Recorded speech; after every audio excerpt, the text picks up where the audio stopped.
We were not waiting to die. That is what people forget. Say the name of my city now, and you think of ash, silence, shapes in the earth. But that morning, my city was alive, a city full of us.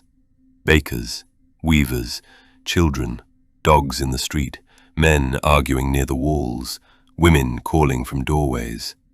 We woke up, we worked, we were hungry. We did not know we were living the last ordinary morning the world would ever give us. I was not a man whose name belonged on stone. I did not own the bakery. I worked there. But you cannot know me unless you know the place where I worked. It stood inside a beautiful house, painted walls in the front, fine floors, rooms still being renewed. And behind them, under the same roof, the mill room. It had no window looking out, only small openings high above, barred with iron. A little light barely entered. There was a donkey there, blindfolded. For hours it walked the same circle, around the stone. The groove its feet had cut into the floor was the mark of years. Someone walked beside it, pushing it, cursing it, gathering the flour. Sometimes that someone was me. The flour stayed in my beard, in my nails, in the lines of my hands. I told myself I was free, but in that room, the wall between freedom and slavery was as thin as a breath. Before the sun touched the walls, the oven was already awake. Bread does not wait for fear. Bread does not wait for anything. The stone turned. The dough rose. The first loaves went in before the light came. Then the city came, as it always did, hungry. By sunrise, the walls of the city were already speaking. Names were painted there, men asking for office, men asking for trust. Some letters were read, some were fading. Even in houses like the one where I worked, a name could be painted on a wall. A man supported another man. He wanted the city to choose him. I could not read every word, but I knew what those walls were saying. Someone wanted power. Someone stood behind him. A fruit seller, a laundry worker, a neighbor. The city had its own hunger, not only for bread, but for names. I only wanted the bread to leave the oven before it burned. You think the great moments of history happen to great men, but mostly history happens to people like me, people with flour on their hands, people who do not choose the hour, people who hear the world change while carrying something heavy. There were two theaters in the city. The large one held the crowd, the smaller one held music. I knew them from the outside, from the voices rising over the walls and falling into the street. Some men sat close to the stone floor, some sat higher, some stood wherever they could. That was how the city worked. Even when men laughed together, they did not sit as equals. Still, the city had beauty, even for those who only carried things through it. And there was the amphitheater. Everyone knew when the games were coming. Boys struck sticks against each other in the dust. Men spoke of fighters as if they had eaten with them. A victory, a wound, a man spared by the crowd, a man not spared. I did not love the games, but I understood the noise. A poor man could shout there and feel large for a moment. Years before, people said the games had turned ugly. Men from Pompeii and men from Nuceria fought in the seats. Words became stones. Stones became blood. Some did not go home. Rome punished the city for it, and still, people remembered the sound. There were houses I could never belong inside. Wide doors, painted walls, water in the courtyards, rooms where even the air felt owned. In one great house, the floor itself was a mosaic, a battle under your feet, not painted, not carved, made from tiny pieces of stone and glass, set so close together they became men, horses, spears, fear. A young king rode forward. Another king turned away. Men fell around them, and none of them made a sound. I did not know their names then, Alexander, Darius, but I understood the house. A rich man could spread a war beneath his guests and walk across it without lowering his eyes. And when I looked down, the stones were watching men die forever. Not every house was made to be admired. Some were made to be entered quickly and left without looking back. There was a narrow place in the city where men went at night. 2 doors, a corridor, small rooms on both sides, stone beds, curtains instead of doors, paintings on the walls that told men what could be bought inside. Men like those came there, workers, slaves, freedmen, men with dust on their legs and no family in the city. It was not a place of love. Do not let anyone tell you that. It was a place of money, a place of bodies owned by others. Some said places like that kept men away from respectable houses, from wives, from daughters. Maybe. But I knew what it meant. The powerful kept their honor clean, while the poor carried the stain. In Pompeii, even desire had a price, and the price was not paid equally. Above all of it, the mountain stood, green, covered with vines, patient. We thought it was only a mountain. It never crossed our minds to fear it. The walls had cracked before. I was a small child when the great shaking came. I do not remember it well, but the old people, they never stopped speaking of it. Whole walls had fallen, temples had broken, the forum had cracked open like dropped pottery. Some houses were repaired, some were still broken, years later. You ask me why no one was afraid. I will tell you something true. After enough mornings, even a cracked wall becomes ordinary. We were not fools. We had learned to live beside danger until we could no longer see it. You ask me why we stayed. I have asked myself the same thing. After the great shaking, some families left.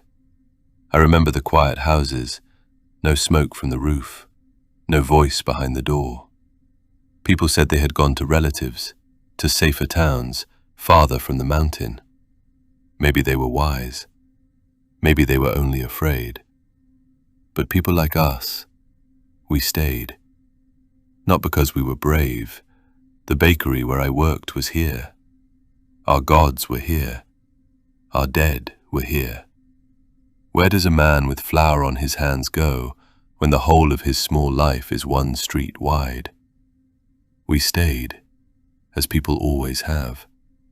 If danger sent us a warning, it came first through the water. In those last days, water had become harder to trust. Some fountains gave less than they should. A bucket went down into a well and came back almost empty. I carried water from farther away than I used to, and the ground was restless. In those days, the earth trembled more than once, but the earth trembled here often. We thought it was not a warning. We thought it was a habit. Our fathers had lived and died on trembling ground. How could we have known?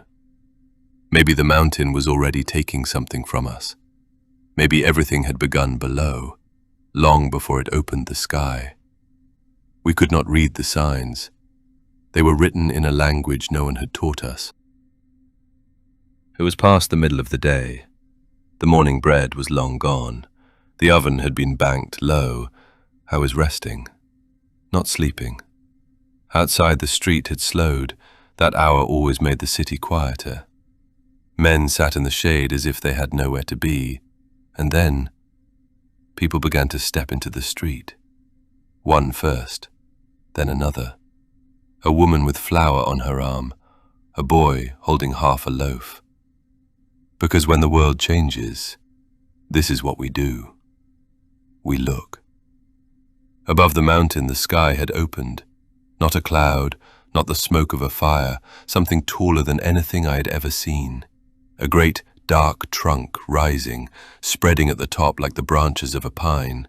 It climbed and would not stop. No one spoke. Even the children went quiet. We had no word for what we were seeing. The mountain had always been there, behind roofs, behind work, behind hunger.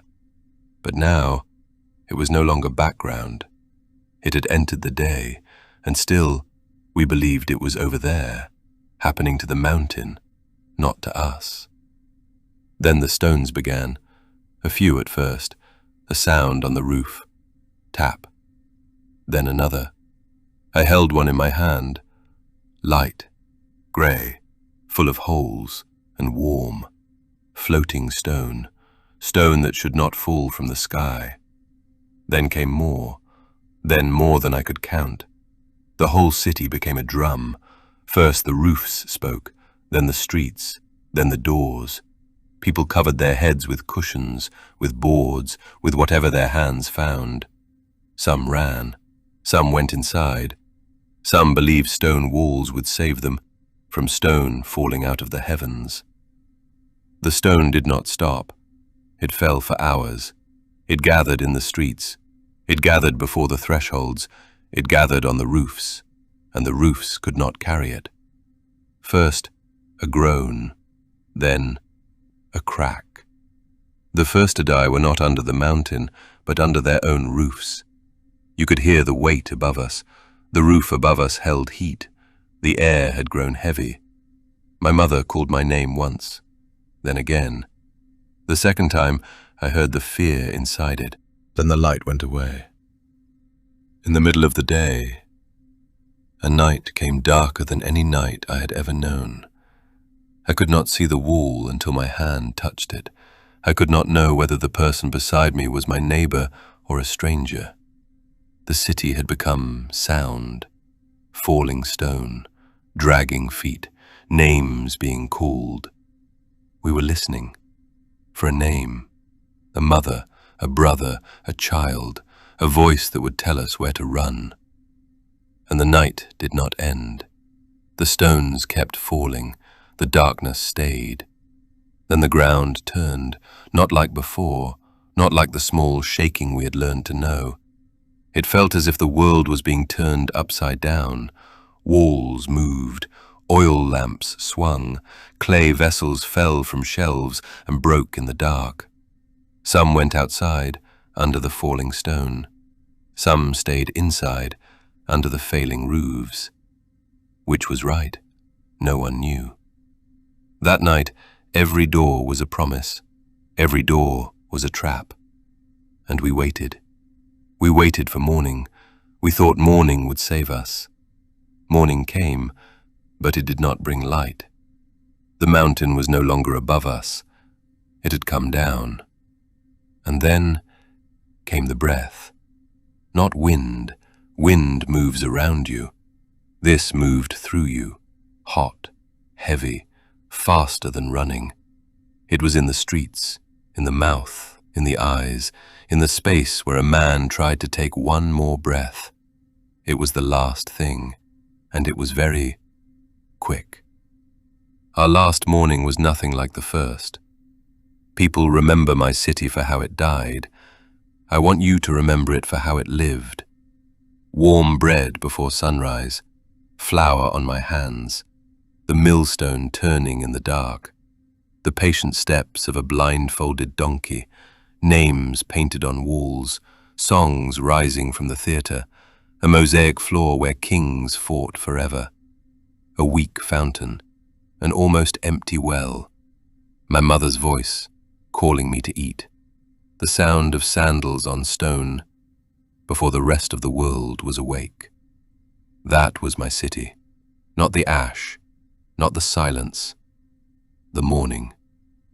So, imagine standing here, in the last ordinary morning, before history knew what this day would become, and remember us, not as we ended, but as we lived.